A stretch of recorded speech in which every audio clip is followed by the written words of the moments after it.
Forget the fairy tales about knights in shining armor. The Middle Ages are a 1,000-year survival game involving massive plagues, constant Viking raids, and some of the weirdest laws ever written. It starts in the year 476 AD when the Roman Empire finally collapses. This isn't a slow decline. It is a total system crash.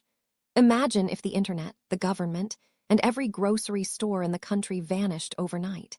That is exactly what happens to Europe. But how did people actually survive for the next 10 centuries?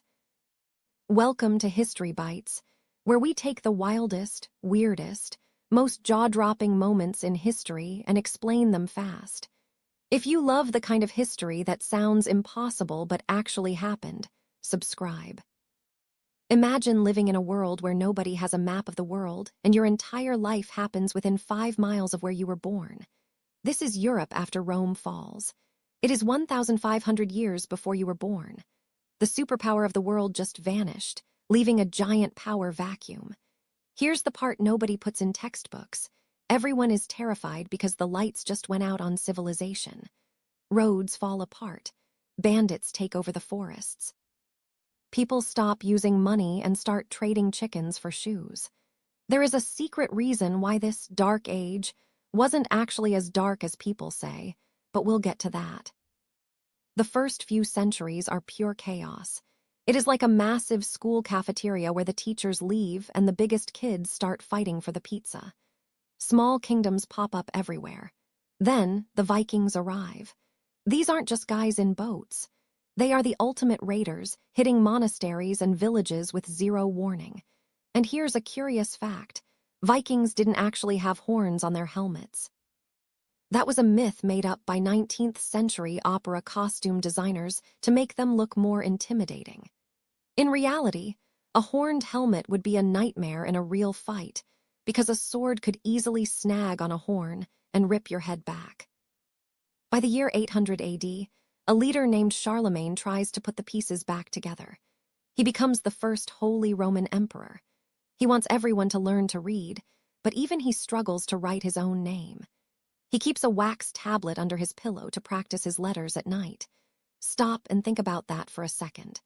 The most powerful man in Europe is essentially doing primary school homework in the dark while ruling an empire. Now this is where history gets genuinely strange. To keep society from collapsing, Europe develops a system called feudalism. Think of feudalism like a tiered subscription service. At the top is the king. He owns everything. He gives land to lords. In exchange, the lords provide the premium plan, knights, and military service. At the bottom are the serfs. They do all the work. They aren't slaves, but they aren't free either. They are tied to the land. It is like being stuck in a permanent contract with a phone provider where you can never switch plans, and your grandkids are automatically signed up too. And here's where it gets really wild, the knights. We think of them as heroes, but early knights are more like professional tanks with a bad attitude. They are expensive to maintain. A full suit of armor costs as much as a small house. Because they are so dangerous, the church has to invent rules to stop them from punching everyone. They create the peace of God, which says you can't attack priests or farmers. Then they create the truce of God, which bans fighting on weekends and holidays.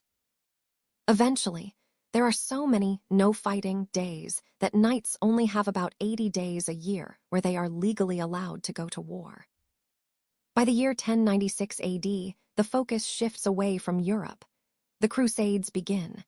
Thousands of people march thousands of miles to the Middle East. Most people don't know this part. The Crusaders bring back things Europe hasn't seen in centuries. Lemons, mirrors, algebra, and even the concept of the bathtub. Before this, a bath for most people is just a quick splash in a cold river once a month. As we hit the 1200s, things start looking up. Cities grow. The first universities open. But medieval life still has some truly bizarre rules. They have sumptuary laws that dictate exactly what you can wear based on how much money you have. If you are a peasant and you try to wear a pair of pointy shoes that are too long, you can be arrested. In some places, the length of your shoe toe is a legal status symbol. Imagine getting a detention because your sneakers are the wrong brand for your social class. Now, here is the part that completely reframes everything. In 1347 AD, a fleet of trading ships docks in Sicily. The sailors are dying. They carry a passenger that will change history forever, the Yersinia pestis bacteria, better known as the Black Death. Within a few years, the plague kills roughly 33% of the entire population of Europe. To put that in perspective, imagine every third person in your contact list just disappearing. It sounds like the end of the world. Everyone at the time thinks it is. But here is the twist that historians argue about even today.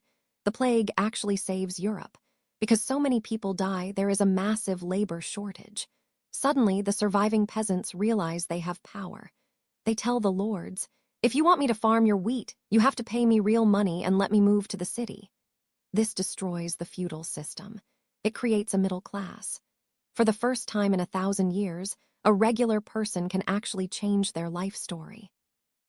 By the time we reach the late 1400s, everything is shifting. In 1453 AD, the city of Constantinople falls, sending Greek scholars fleeing to Italy with ancient books. In 1492 AD, Columbus sails across the Atlantic. The Middle Ages don't end with a bang, but with a total change in how humans see the world. The survival game is over, and the modern world is beginning. Medieval Europe wasn't just a time of mud and misery. It was the period that built our universities, our legal systems, and the very idea of Europe itself. It was a 1,000-year bridge between the ancient world and the world we live in today.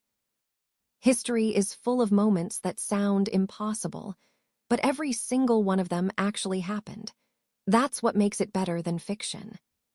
Subscribe if you want more stories like this. We post every week, and every video will teach you something your history teacher hasn't mentioned yet. And drop your answer in the comments. If you had to live in the Middle Ages, would you rather be a wealthy monk in a library or a powerful knight on a horse?